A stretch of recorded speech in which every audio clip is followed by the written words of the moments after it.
мен бұрында почта жасағанмын, начальное отделение болып, бірақ басқа Түркменстанда жасадым, начальное отделение связи болып.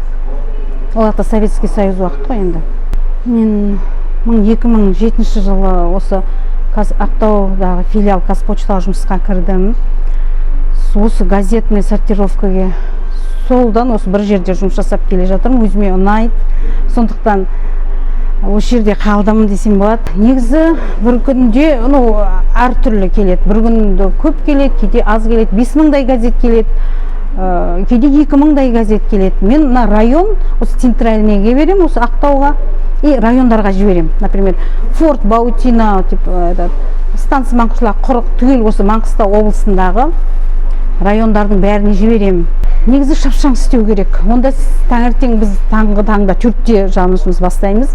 Біз келгенде уже вагоннан газеттер келіп тұрады, типографиядан местный газеттер келіп тұрады. Вот соларды сағат 6-ға дейін бәріне накладной жазу керек. Количество, номер бәрін жазып, сағат 6-да уже бәрін жібереміз. Сондықтан мен өзім негізі шапшаң істеймін. Сосын соған жетістіруге өзімде бір күнде 2 сағат қалдырмауға тырысам. Бір газетті қалдырмай, подписчиктерге барғанын қалаймын да өзім.